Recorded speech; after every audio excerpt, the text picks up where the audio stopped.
Assalamualaikum warahmatullahi wabarakatuh. Salam sejahtera bagi kita semua. Nama saya Muhammad Sarip akan membawa makalah dengan berjudul pemanfaatan kolam pengolahan limbah pada tambak udang intensif untuk budidaya ikan nila tanpa pakan.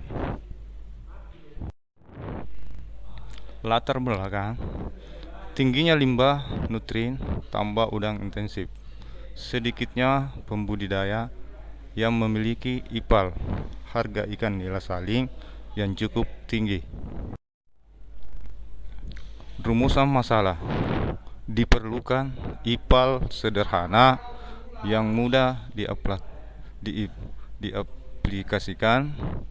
Diperlukan peningkatan nilai IPAL secara ekonomis. Nila salin dapat memanfaatkan limbah sebagai makanan dan bernilai ekonomis tinggi. Metodologi: hewan uji ikan nila saling, produksi BPBAP takalar berat 3 gram dengan kepadatan 10 ekor per meter. Wadah uji: kolam IPAL aerob dengan luas 12,5% dari lahan budidaya udang intensif. Lama pemeliharaan 60 hari dimulai dari pergantian air udang pertama setelah udang berumur 30 hari. Pertumbuhan ikan nila: pertumbuhan mutlak, laju pertumbuhan harian, kelulusan hidupan, total berat akhir, parameter kualitas air, pH, salinitas, amonia, nitrit. Hasil pertumbuhan ikan nila salin. Grafik di atas menunjukkan pertumbuhan nila dalam 8 minggu. Pemeliharaan: pertumbuhan akhir ikan nila yang dicapai sebesar 129,4 gram. Banyak faktor yang menyebabkan menurunnya laju pertumbuhan, di antaranya kualitas air, pakan, dan salinitas. Grafik di atas menunjukkan pH air dalam kolam sedimentasi dan kolam pemeliharaan. Kisaran pH masih dalam batas yang aman untuk pemeliharaan ikan nila, yaitu 6-9.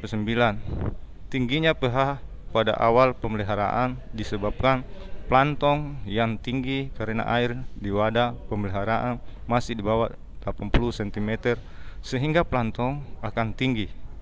Plankton sangat mempengaruhi tinggi rendahnya pH dalam budidaya perikanan karena NO2 dan CO2 yang dilepaskan.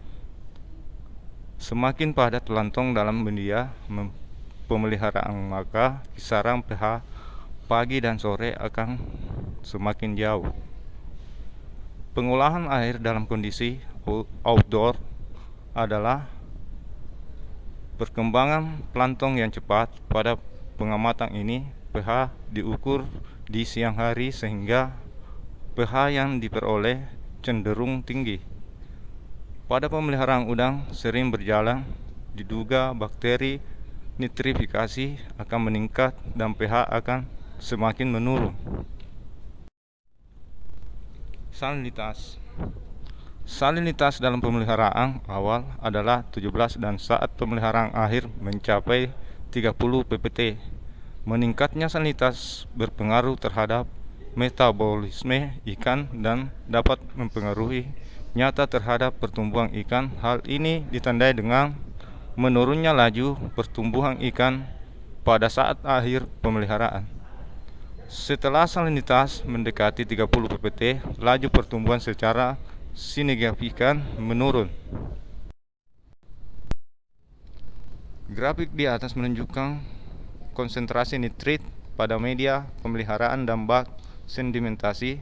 Turunnya nitrit secara nyata terlihat pada bak pemeliharaan. Tingginya nitrit pada bak sedimentasi menurun pada bak aerasi dari 30 menjadi 9,29 pada akhir pemeliharaan. Proses nitrifikasi yang baik dapat dilihat dari menurunnya amoniak dan nitrit dalam air. Hal yang menarik dalam kasus ini adalah tingginya nitrit dalam bak sedimentasi, berarti pada kolam pemeliharaan udang nitrik juga sangat tinggi, kisaran di atas menunjukkan nitrit di atas. Kesimpulan yang dapat diperoleh dari kegiatan ini adalah ikan nila dapat tumbuh dengan baik pada kolam pengelolaan limbah tambak udang intensif dan dapat menjadi nilai tambah secara ekonomis bagi pembudidaya. Terima kasih.